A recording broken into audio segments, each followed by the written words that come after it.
Bismillahirrahmanirrahim. Assalamualaikum warahmatullahi wabarakatuh. Perkenalkan saya Ainul Ramadhani dengan NIM 425200002. Di sini saya akan menjelaskan materi mengenai jaringan saraf tiruan. Nah, apa sih itu jaringan saraf tiruan atau biasa disingkat dengan JST? Nah, JST merupakan salah satu sistem pemrosesan informasi yang didesain dengan menirukan cara kerja otak manusia dalam menyelesaikan suatu masalah dengan melakukan proses belajar melalui perubahan bobot sinapsisnya.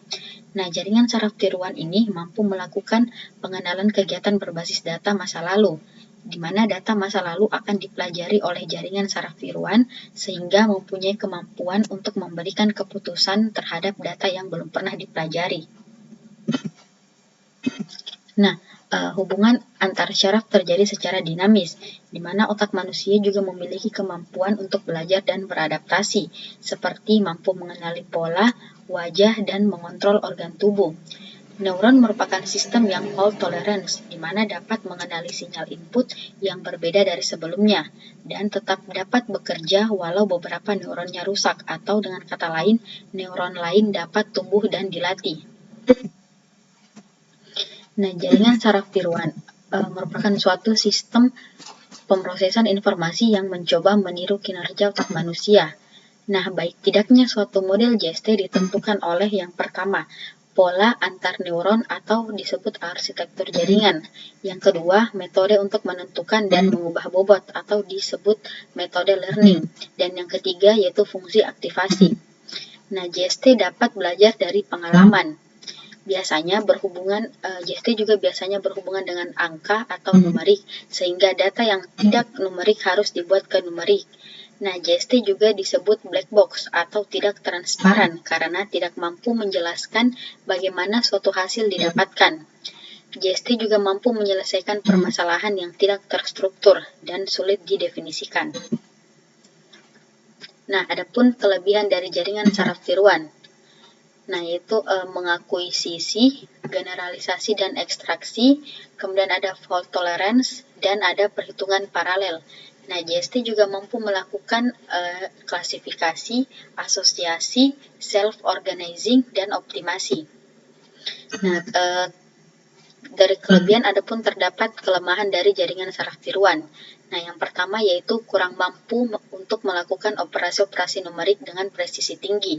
Yang kedua, kurang mampu melakukan operasi algoritma aritmatik atau operasi algoritma aritmatik, operasi logika, dan simbolis.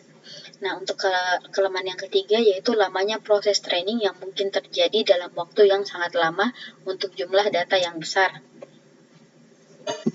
Nah, selain kelemahan dan kelebihan, ada pun aplikasi dari jaringan saraf tiruan, yaitu yang pertama, pengenalan pola atau pattern recognition, yang kedua, signal processing, yang ketiga, peramalan, yang keempat, autopilot dan simulasi, dan yang kelima, kendali otomotif. Nah, itu tadi sedikit teori dari mengenai jaringan saraf tiruan. Nah, untuk praktikumnya, di sini saya akan menjelaskan klasifikasi jenis bunga iris. Nah, untuk melakukan praktikum ini kita akan menggunakan beberapa library.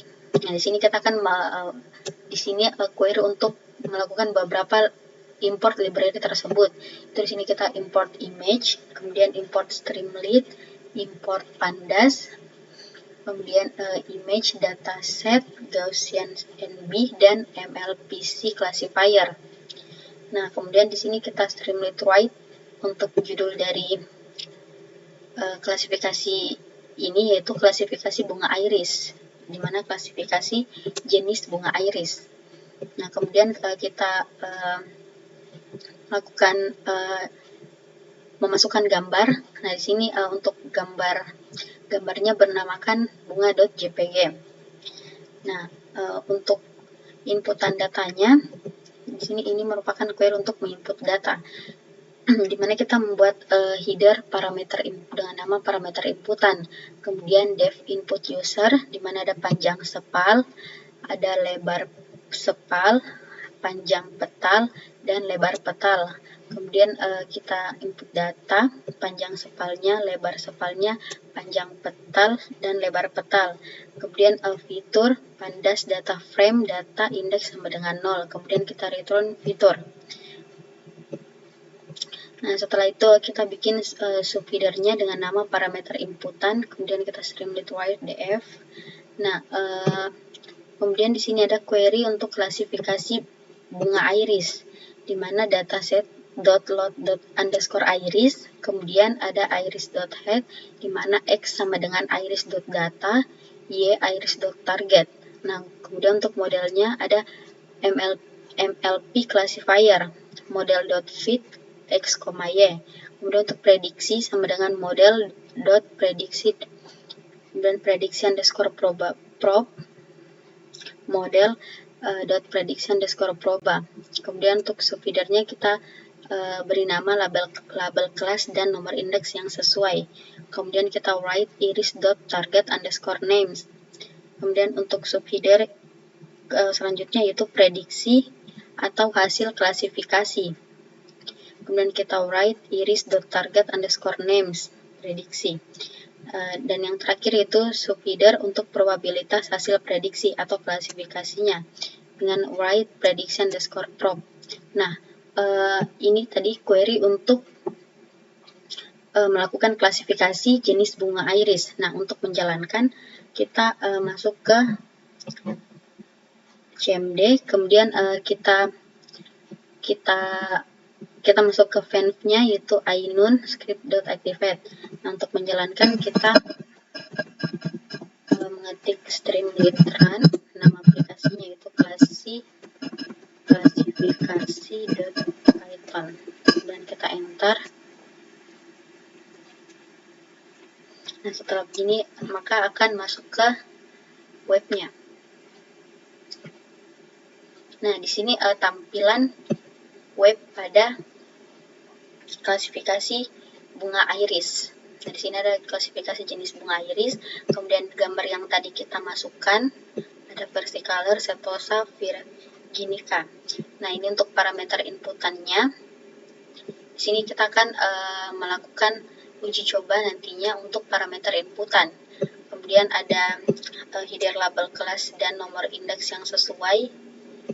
Di sini ada 3, kemudian ada prediksi. Nah, nanti di sini setelah kita memasukkan parameter inputannya, maka untuk hasil prediksi dari jenis bunga iris akan muncul pada prediksi di sini atau hasil klasifikasi. Nah, di sini kemudian ada probabilitas hasil prediksi.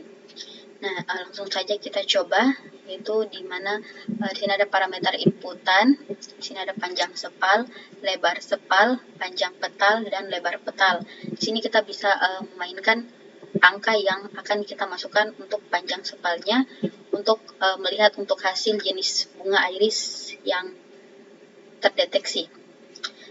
Misalnya di sini kita coba panjang sepalnya 7,00, kemudian lebarnya kita masukkan 3,00. Nah, untuk panjang petalnya kita masukkan 3,5. Nah, untuk lebar petalnya kita bisa memasukkan 1,00 saja. Nah, di sini kita bisa lihat untuk prediksi atau hasil klasifikasinya yaitu versicolor. Nah, untuk parameter inputan panjang, lebar, panjang sepal, lebar sepal, panjang petal, dan lebar petal untuk klasifikasi jenis bunga iris yang terdeteksi yaitu versicolor dengan nilai 7,00, 3,00, 3,51, dan 1,00. Kemudian kita bisa coba untuk jenis bunga iris yang lain. Misalnya di sini kita masukkan 5. Belum berubah. masih ini sudah. Nah, di sini jika kita masukkan 2,300, nah di sini untuk parameter inputannya panjang sepal 5,04, lebar sepal 3,68, panjang petal 2,3 dan lebar petal 1,00. Nah, untuk parameter inputan yang ini, maka prediksinya atau hasil klasifikasinya jenis bunga iris yang terdeteksi yaitu setosa yang ini. Nah, mungkin itu dengan ini untuk probabilitas hasil prediksinya. Nah, mungkin itu saja yang dapat saya jelaskan. Kurang dan lebihnya mohon dimaafkan. Wassalamualaikum warahmatullahi wabarakatuh.